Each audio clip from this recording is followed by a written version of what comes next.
जय हिंद साथियों, स्वागत है आप सभी का आपके अपने ऑनलाइन परिवार आरएस स्टडी ट्रिक परिवार में। और जैसा कि आप थंबनेल में देख रहे हो, रोजाना की बातें अपनी क्लास को कंटिन्यू करते हुए हम लेकर आए हैं आप सभी के सामने गणित और रीजनिंग से संबंधित पूरे 20 मोस्ट इंपॉर्टेंट क्वेश्चन, जो पूर्णतः सेना भर्ती परीक्षा के पैटर्न पर आधारित है और बार बार प्रतियोगी परीक्षाओं में पूछे गए क्वेश्चन है तथा आगामी परीक्षाओं की दृष्टि से भी इम्पोर्टेंट साबित होने वाले हैं। यह सीरीज आपकी पार्ट दर पार्ट कंटिन्यू चलती है, जिसके हम 36 पेपर कंप्लीट कर चुके हैं और आगे भी ये रोजाना चलती रहेगी। तो रोजाना समय पर वीडियो पाने के लिए चैनल को सब्सक्राइब कर लीजिए और नोटिफिकेशन बेल को जरूर ऑन कर लीजिए, ताकि आने वाले वीडियो की पल पल की अपडेट आप तक समय पर पहुंचती रहे। साथ इन सभी की पीडीएफ फाइल और अनेक प्रकार के नोट्स प्राप्त करने के लिए आज ही हमारे टेलीग्राम चैनल को ज्वाइन कर लीजिए, जिसका लिंक आपके डिस्क्रिप्शन में दिया गया है। इसके अलावा यदि आप राम सिंह यादव की पुस्तक के पूरे 50 पेपर सेट देखना चाहते हो और हेराल्ड पुस्तक के पूरे 50 पेपर सेट देखना चाहते हो, तो वह भी हमारे द्वारा करवाए गए हैं और उनकी प्ले लिस्ट का लिंक आपके डिस्क्रिप्शन में दिया गया है, या फिर आप चैनल पर जाकर प्ले लिस्ट चेक कर सकते हो, वहां पर भी आपको मिल जाएगी। तो चलते आज के पहले क्वेश्चन की ओर। आज का पहला शानदार क्वेश्चन आपकी स्क्रीन पर दिया गया है, जो बार बार पूछे जाने की संभावना है। क्वेश्चन है कि दो संख्याओं का लघुत्तम समापवर्त्य 4225 और महत्तम समापवर्त्य 13 है। यदि पहली संख्या 169 है तो दूसरी संख्या आपको ज्ञात करनी है। तो इस प्रकार के क्वेश्चन आपको बार बार बताए गए हैं कि पहली संख्या इंटू दूसरी संख्या बराबर क्या होता है, एलसीएम इंटू एचसीएफ होता है। ठीक है, तो एलसीएम दिया गया है आपका 4225 और एचसीएफ दिया गया है 13। तो एलसीएम इंटू एचसीएफ, अब हमारे पास एक संख्या है तो उसका भाग देंगे तो क्या निकल कर आ जाएगी, दूसरी संख्या निकल कर आ जाएगी। भाग किस प्रकार देंगे, इन्हें काट लेते। 13 के पहाड़े से ये एक बार कटेगा और आपको पता है कि 13 का वर्ग कितना होता है, 13 का वर्ग होता है 169। तो ये कितनी बार कट जाएगा, 13 बार ही कट जाएगा। ठीक है, अब 13 का भाग देना है 4225 में, तो कितनी बार जाएगा, 13 3 39, 42 में से 39 घटाते हैं तो हमारे पास बचते हैं 3, 3 में उतारते हैं 2, 32 में 13 का 13 दूने 26, 32 में से 26 घटाएंगे 6 बचेंगे, 5 उतारेंगे। ठीक है, 13 पंजे कितने हो जाएंगे, 65। तो 325 बार भाग जाएगा तो दूसरी संख्या क्या हो जाएगी, 325 हो जाएगी। किस ऑप्शन में है, ऑप्शन ए में है, तो ऑप्शन ए इसका राइट आंसर हो जाएगा। नेक्स्ट क्वेश्चन, वर्तमान में प्रीति और सोनल की आयु का अनुपात 6:5 है। अब से 5 वर्ष बाद अनुपात बदलकर 7:6 हो जाएगा, तो प्रीति की वर्तमान आयु कितनी है। तो उम्र से संबंधित इस प्रकार के क्वेश्चन आपको बार बार बताए गए हैं और एक बार फिर से देख लो कि आपको 3 स्थितियां दी गई होगी, या तो पहले का अनुपात दिया गया होगा, या वर्तमान का होगा, या बाद का होगा। 3 में से 2 तो कन्फर्म होगा। ठीक है, तो यहाँ पे वर्तमान का दिया गया 6:5 और उसके बाद में दिया गया 5 वर्ष बाद का दिया गया 7:6। आपको कुछ नहीं करना, सीधा सीधा वज्र गुणा करवा देना। 6 छक्के कितने होते हैं, 36 होते हैं और 7 पंजे 35 होते हैं। आपको करना है नए अनुपात का अंतर, 6 और 7 का अंतर 1, वज्र गुणा का अंतर 35 और 36 का अंतर भी 1, इंटू समय अंतराल कितने वर्ष बाद की बात करा, 5 वर्ष बाद की, तो 5। तो 5, 1 का मान कितना हो जाएगा, 5 हो जाएगा, क्योंकि 1 का भाग 1 में एक बार जाएगा, 5 एकम 5 होगा। अब यह 5 किसके अकॉर्डिंग आए है, इस पहले वाले अनुपात या वर्तमान अनुपात के अकॉर्डिंग आए। तो 1 का मान 5 है, तो 6 पंजे कितने होते हैं, 30 होते हैं, और 5 पंजे कितने हो जाएंगे, 25 हो जाएंगे।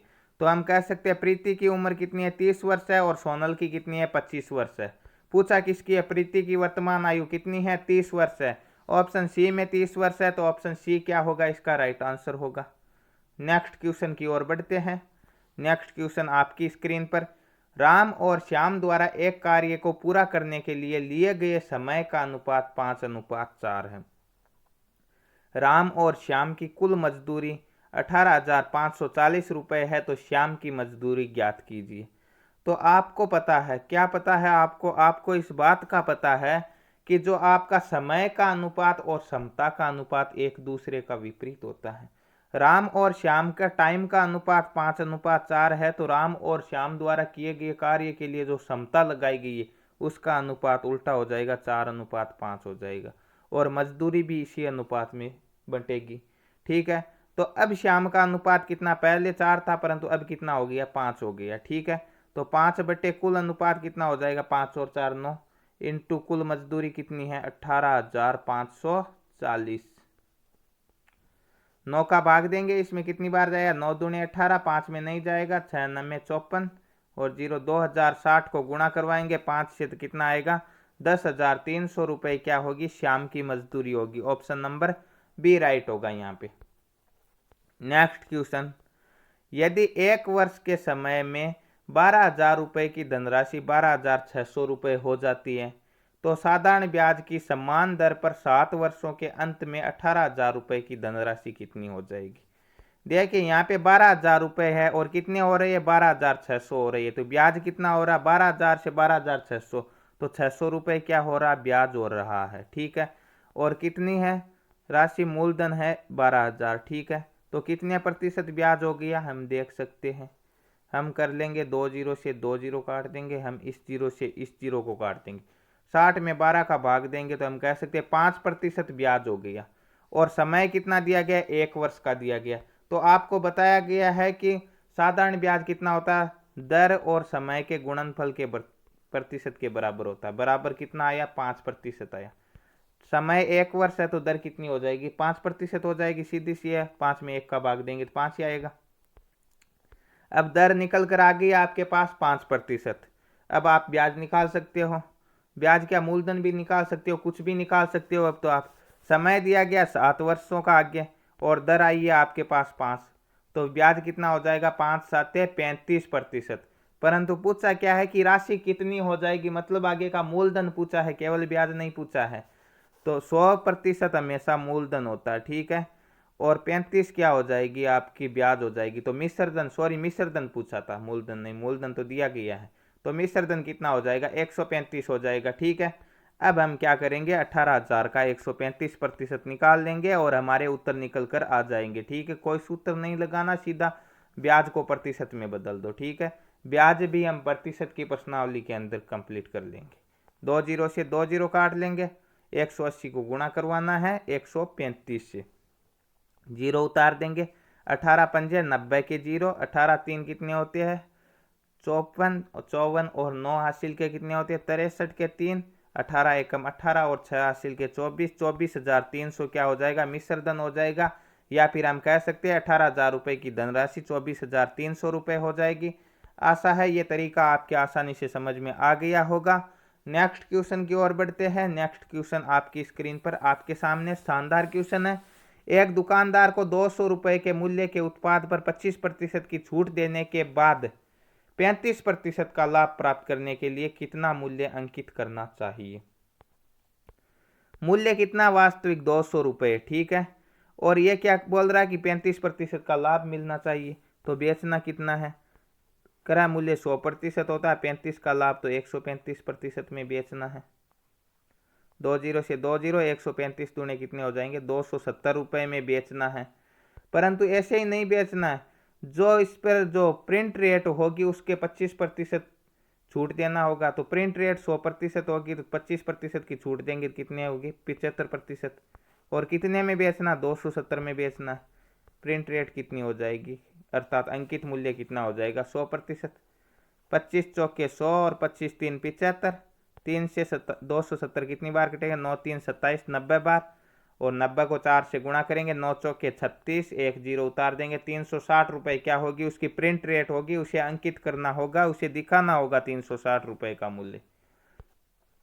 नेक्स्ट क्वेश्चन, एक गैर अधिवर्ष के 73 दिनों के लिए 16% प्रतिवर्ष की दर से 48,750 पर साधारण ब्याज ज्ञात कीजिए। शानदार क्वेश्चन है, ब्याज का अच्छा क्वेश्चन है और आने की संभावना भी है। और एक बात और बताऊं आपको, रहस्यमयी बात यह बताऊंगा कि जब भी साधारण ब्याज में दिन दिए गए होंगे, सीधे महीने या वर्ष न देकर दिन होगा, तो यहाँ पे 73 ही आएगा। क्यों आएगा 73, क्योंकि एक वर्ष में कितने होते हैं 365 दिन होते हैं। ठीक है, और 73 का 365 में पूरा पूरा 5 बार भाग जाता है, इसीलिए ये बार बार 73 ही देता है। ठीक है, गैर अधिवर्ष यानी जो लीप वर्ष नहीं है जिसमें पूरे पूरे 365 दिन है। यदि अधिवर्ष होता, लीप वर्ष होता तो उसमें 366 दिन होते। ठीक है, तो यहाँ पे हम ब्याज का सूत्र हमें आता है। ब्याज का सूत्र क्या होता है? ब्याज का सूत्र होता है समुंदर बटे 100। समुंदर बटे 100 कैसे होता है? समुंदर का मतलब होता है समय इंटू मूलधन इंटू दर।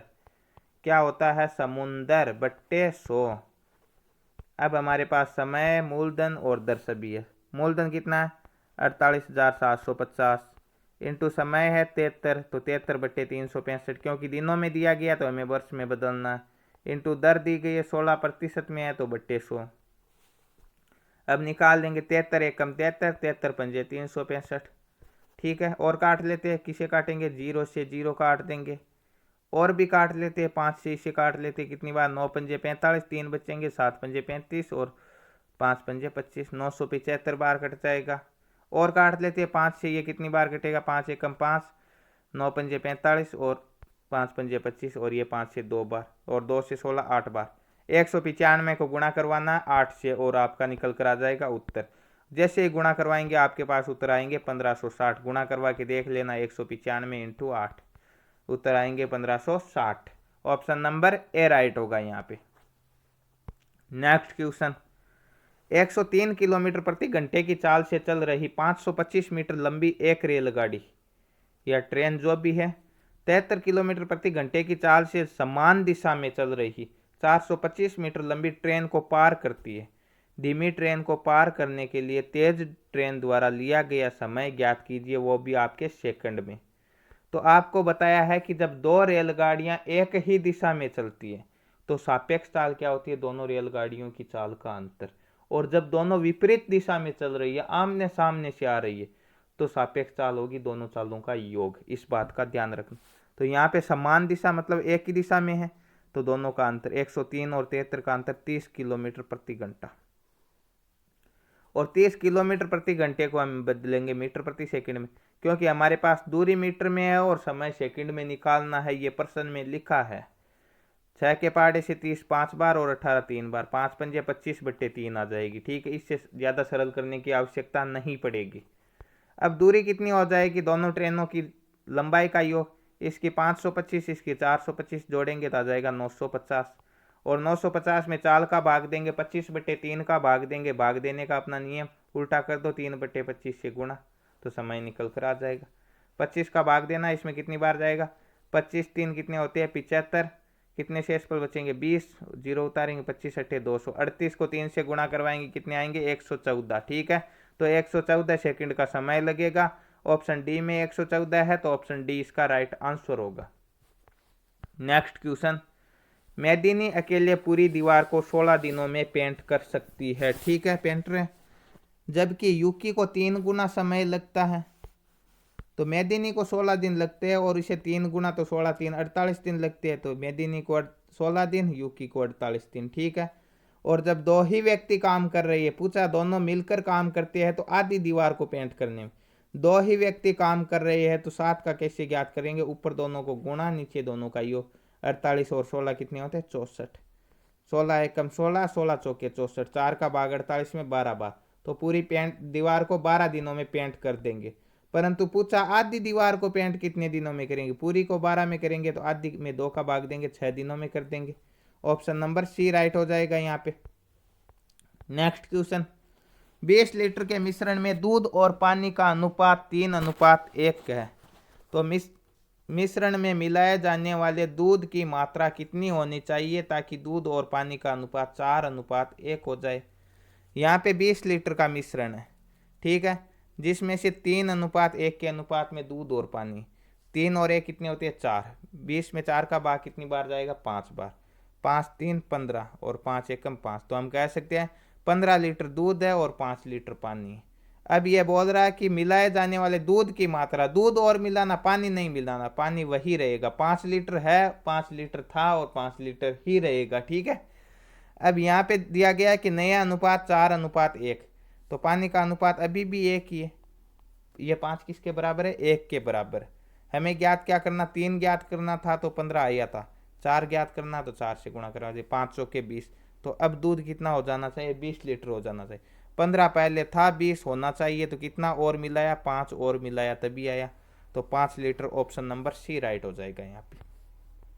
नेक्स्ट क्वेश्चन, समांतर श्रेणी के पहले 13 पदों का योग क्या है यदि पांचवा पद -2 और आठवां पद प्लस के साथ है। तो यह प्रश्न बहुत शानदार क्वेश्चन है और यह प्रश्न उसी को आता है जिसे गणित थोड़ी बहुत आती है, थोड़ी बहुत जानकारी है, उससे थोड़ा बहुत पढ़ा है।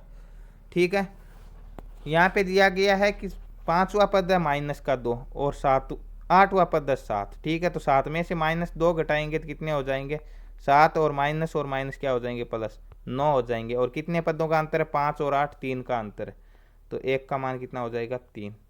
तो 3 क्या हो जाएगा इसका सार्व अंतर हो जाएगा, अर्थात हम कह सकते हैं सार्व अंतर को क्या लिखते हैं डी से व्यक्त करते हैं। ये क्वेश्चन ध्यान से देखना। ठीक है, डी क्या हो जाएगा इसका 3 हो जाएगा। अब हमें क्या चाहिए प्रथम पद चाहिए पहली बात। तो पांचवा पद है -2, तो चौथा क्या हो जाएगा -5, क्योंकि इसमें 3 3 घटाते जाओ, इसमें से 3 घटाएंगे तो -8, फिर 3 -11 और फिर 3 -14। तो ये पहला, दूसरा, तीसरा, चौथा और ये पांचवा। तो पहला पद प्रथम पद क्या हो गया -14। अब आपके n पदों के योग का सूत्र होता है SN बराबर क्या होता है n/2 इंटू 2a, फिर क्या हो जाएगा प्लस n-1 इंटू क्या हो जाएगा d। जहाँ पे n क्या है 13 पद है, 13 पदों का पूछा 13n हो जाएगा। ठीक है, तो क्या करेंगे 13/2 इंटू a क्या होगा प्रथम पद जो अभी अभी हमने निकाला क्या -14। तो -14 को 2 से गुणा करेंगे कितना हो जाएगा 14 दूनी 28 -28 प्लस n-1। n क्या हो गया 13 पद है, 13 में से 1 घटाएंगे 12, और इंटू डी क्या हो गया सार्व अंतर जो हमने देखा था 3 3 का आया था, तो 12 3 कितने हो जाएंगे 36। अब आपके देखिए यहाँ पे 36 प्लस के 28 माइनस के, तो कितने बचेंगे प्लस के 8 बचेंगे, इंटू बार क्या लिखा 13/2। ठीक है, 2 से 8 4 बार, और 13 चौके कितने हो जाएंगे 52। तो 13 पदों का योग कितना आ गया 52। ऑप्शन बी में 52 है, तो ऑप्शन बी राइट होगा यहाँ पे। तो आशा है ये क्वेश्चन आपके आसानी से समझ में आ गया है। नेक्स्ट क्वेश्चन की ओर बढ़ते हैं। नेक्स्ट क्वेश्चन आपकी स्क्रीन पर आपके सामने दिया गया है। 5 लड़कों की आयु का अनुपात है, यहाँ पे आय का नहीं है, थोड़ा मिस प्रिंटिंग है। ठीक है, आयु का अनुपात दिया गया है 1:2:3:4:5। ठीक है, सर्वप्रथम आपको वही करना, जितने भी अनुपात दिए गए उनका योग कर लो। ठीक है, अनुपातों का योग कितना हो जाएगा 5 और 4 9, 9 और 3 12, 2 14 और 1 15 हो गया। ठीक है, अब आपके औसत दिया गया 30 वर्ष, लड़के कितने 5 है, तो कुल योग कितना हो जाएगा 30 पंजे 150। तो 150 का हम भाग देंगे, 150 में भाग देंगे 15 का, तो 1 का मान कितना आ जाएगा 15 एकम 15 10 आ जाएगा। ठीक है, पूछा क्या सबसे छोटे लड़के की आयु, सबसे छोटे लड़के का अनुपात कितना 1 है, तो आयु कितनी हो जाएगी 10 इंटू 1 10 हो जाएगी। ठीक है, उसके बाद पूछता तो 10 दूने 20, 10 3 30, 10 चौके 40, और सबसे बड़े की पूछता 10 इंटू 5 50 हो जाता। ठीक है, ऑप्शन ए राइट होगा यहाँ पे। नेक्स्ट क्वेश्चन, 100 वस्तुओं का माध्य 51 है। ठीक है, यह पाया गया कि 3 वस्तुओं को 50 70 और 60 होना चाहिए था, परंतु गलती से क्या कर लिया गया 40 20 और 50 पढ़ा गया, सही माध्य क्या है। ठीक है, यहाँ पे कितना जोड़ा गया था 40 20 और 50। ठीक है, ये गलती से पढ़ लिया गया, परंतु होना क्या चाहिए था यहाँ पे 50 70 और 60 होना चाहिए। तो इनका योग कितना आ रहा है, इनका योग आ रहा 50 और 70 120 और 60 180। 180 जोड़ना था, परंतु जोड़ कितना लिया 40 और 20 कितना हो जाएगा 40 और 20 हो जाएगा 60 और 50 110 जोड़ लिया गया। तो कितना अधिक जोड़ना था 70 अधिक जोड़ना था, इनका अंतर आ गया 70। तो हम क्या करेंगे टोटल योग कितना हो जाएगा 100 का माध्य 51 और टोटल योग हो जाएगा 51 इंटू 100 5100, और 5100 में क्या जोड़ना 70 और जोड़ना। ठीक है, तो 70 और जोड़ेंगे क्या हो जाएगा 5170, परंतु वस्तुएं अभी भी 100 ही है, तो 100 का भाग देंगे 0 से 0, ये 1 0 1 छोड़कर पॉइंट लगा दो, 51.7 क्या हो जाएगा सही माध्य हो जाएगा। ऑप्शन नंबर बी राइट होगा यहाँ पे।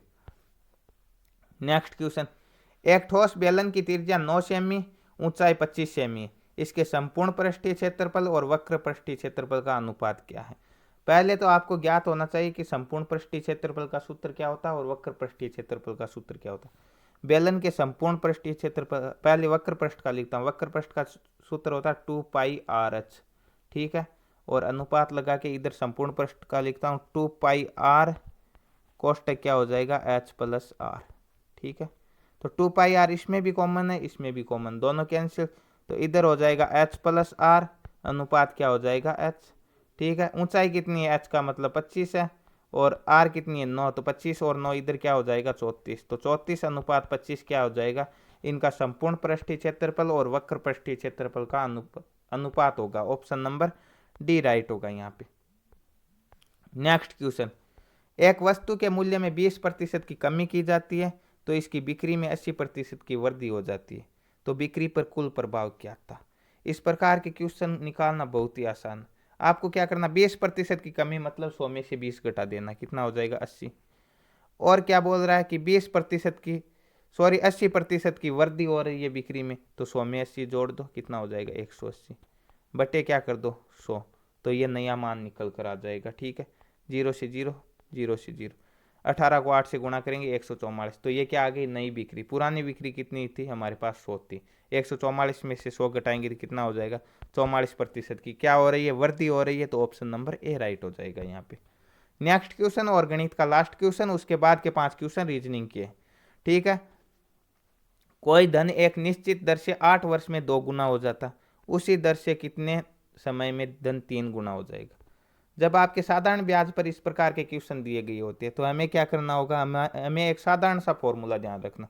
फॉर्मूला क्या होता है, n2 - 1 बटे n1 - 1 इंटू जो समय दिया गया है t1 दिया गया है तो t1 लिख दो। ठीक है, n2 क्या होगा जो बाद में दिया गया कि 3 गुना हो रही है। ठीक है, तो 3 में से 1 घटाएंगे 2। n1 क्या पहले दिया गया 2 गुना हो रही है, 2 में से 1 घटाएंगे 1 इंटू समय कितना दिया गया 8, तो 8 दूने कितने हो जाएंगे 16 वर्षों में ये कितनी हो जाएगी 3 गुना हो जाएगी। ऑप्शन नंबर बी में 16 है, तो ऑप्शन नंबर बी राइट होगा। तो यह थे आपके गणित के 15 मोस्ट इंपॉर्टेंट क्वेश्चन। अब 5 क्वेश्चन हम रीजनिंग के करेंगे। तो रीजनिंग का पहला क्वेश्चन आपकी स्क्रीन पर आपके सामने दिया गया है। एक अंग्रेजी वर्णमाला का क्वेश्चन है और आगे पूछा है सीरीज में। ठीक है, ELF है, फिर GLH है, फिर ILJ लिखा, फिर आगे क्या आएगा देखिए यहाँ पे E है, फिर G है, फिर I है, तो E 5 पे आ रहा, G 7 पे, I 9 पे, तो आगे क्या आएगा। ठीक है, तो 5 और 2 7 और 2 9 और 2 कितना होता है 11, 11 पे क्या आ रहा K आ रहा, तो इस ऑप्शन में K पहले नहीं है, इस ऑप्शन में नहीं है, तो ये दो तो वैसे ही कट जाएंगे। अब इन दो में से देखते आगे कौन सा। फिर सेकंड नंबर पे इसमें भी L है, इसमें भी L है, इसमें भी L है, तो आगे वाले में भी L ही आएगा निश्चित है। फिर 3 नंबर पे क्या आ रहा, 3 नंबर पे इसमें F है, फिर इसमें H है, इसमें J है। F 6 पे, H 8 पे, J 10 पे, तो 6 और 2 8, 2 10 और 2 कितने होते हैं 12, 12 पे क्या आएगा फिर से L ही आएगा। फिर इसमें भी A है, इसमें भी A है, इसमें भी A है, तो इसमें भी A आएगा। तो KLLA ऑप्शन बी में है, तो ऑप्शन बी राइट हो जाएगा यहाँ पे। नेक्स्ट क्वेश्चन, फिर से एक श्रृंखला दी गई है अल्फाबेट की और उसे आपको पूरा करना। इस प्रकार की श्रृंखलाओं को पूरा करना बहुत आसान होता है। आपको क्या करना होगा, सर्वप्रथम इस प्रकार के क्वेश्चन करने के लिए अक्षर काउंट करने हैं, कितने अक्षर है कुल, तो 1, फिर 2 3 4 5 6 7 8 9 10 11 12 13 14 15 16 17 18, 18 है, तो 18 में किसका भाग जाता है 6 का भाग जाता है और 3 का भाग जाता है, तो या तो 3 3 के जोड़े होंगे या 6 6 के जोड़े होंगे। कितने प्रकार के अक्षर है यहाँ पे है आपके 3 प्रकार के अक्षर, 4 प्रकार के अक्षर है, तो 3 3 के हो सकते हैं। ठीक है, तो इसे हम लिखते हैं, पहले हो सकता है यहाँ पे अंत में दिया गया TUB। ठीक है, तो हम एक जोड़ा पकड़ सकते हैं TUB, पहले L दिया गया, B दिया गया, तो इसे हम लिख सकते हैं LUB। तो यहाँ पे LUB, फिर आ सकता है TUB, फिर LUB, फिर TUB, इस प्रकार हो सकता है क्या, देखते हैं। पहले L दिया गया तो फिर क्या लिखना है, इस खाली स्थान में U लिखना है। ठीक है, फिर हो जाएगा B, फिर हमें क्या लिखना है TUB LU के बाद में, तो T नहीं है तो इस खाली स्थान में T बनना, फिर UB दिया गया, फिर LUB के लिए L लिखना है, फिर UB दिया गया, फिर T दिया गया UB लिखना है। ठीक है, फिर LU दिया गया, आगे B लिखना है, फिर TUB लिखना है। ठीक है, तो ये आएगी रिक्त स्थान में UTLUB, किस ऑप्शन में दिया गया UTLUB, ऑप्शन डी में है, ऑप्शन डी राइट हो जाएगा। नेक्स्ट क्वेश्चन, यदि बास्केट को TEKSAB लिखा जाता है तो उसी भाषा में PILLOW को कैसे लिखा जाएगा। देखिए ये शब्द है बास्केट, इसे उल्टा करके लिखा है, इधर से TEKSAB, तो इसे भी उल्टा लिखना है। उल्टा लिखेंगे क्या आ जाएगा WOLLLIP, किस ऑप्शन में दिया गया WOLLLIP, ऑप्शन डी में दिया गया है, ऑप्शन डी राइट हो जाएगा यहाँ पे। नेक्स्ट क्वेश्चन दिशा दूरी का क्वेश्चन है, तो आपको पता होना चाहिए ये उत्तर, ये दक्षिण, ये पूरब और ये पश्चिम। इतना पता है तो आप आसानी से निकाल सकते। एक आदमी किसी स्थान से चलना शुरू करता है, यहाँ से चलना शुरू कर देता मान लो। उत्तर दिशा में 2 किलोमीटर इधर चला और 2 किलोमीटर चला। फिर क्या बोल रहा है कि उसके बाद दाएं मुड़ा, इधर मुड़ा, 3 किलोमीटर चला, ये 3 किलोमीटर चल दिया। फिर उसके बाद बाएं मुड़ जाता है और 2 किलोमीटर इधर मुड़ा, 2 किलोमीटर चलता है। कौन सी दिशा में जा रहा है? उत्तर में ही जा रहा है अभी तक, तो इधर जा रहा है। तो किस ऑप्शन में उत्तर है? ऑप्शन डी में उत्तर है, तो ऑप्शन डी राइट हो जाएगा। नेक्स्ट क्वेश्चन और आज का लास्ट क्वेश्चन ब्लड रिलेशन का क्वेश्चन है। शानदार क्वेश्चन है, अच्छा छोटा सा क्वेश्चन है। एक लड़के की ओर संकेत करते हुए दिव्या ने कहा, दिव्या लड़के के बारे में बताती है कि वह मेरे पिता के इकलौते भाई, पिता का भाई कौन हो गया? चाचा हो गया। तो दिव्या कहती है कि वह मेरे चाचा का पुत्र है, और चाचा का पुत्र कौन हो गया? चचेरा भाई हो गया। तो दिव्या उसकी क्या होगी? चचेरी बहन होगी। ऑप्शन बी राइट हो जाएगा। तो ये थे आज के पूरे 20 मोस्ट इंपॉर्टेंट क्वेश्चन। आशा है आज के क्वेश्चन आपको बहुत अच्छे लगे होंगे और बहुत ही अच्छे लेवल के क्वेश्चन थे आज वाले, शानदार क्वेश्चन थे। और आज जिसने 15 प्लस या 14 प्लस किए हैं उसकी तैयारी अच्छी मानी जा सकती है। तो आप कमेंट बॉक्स में कमेंट करके ज़रूर बताना कि 20 में से आपको पहले से कितने आ रहे थे। तो मिलते हैं नेक्स्ट पार्ट में, तब तक के लिए जय हिंद, जय भारत।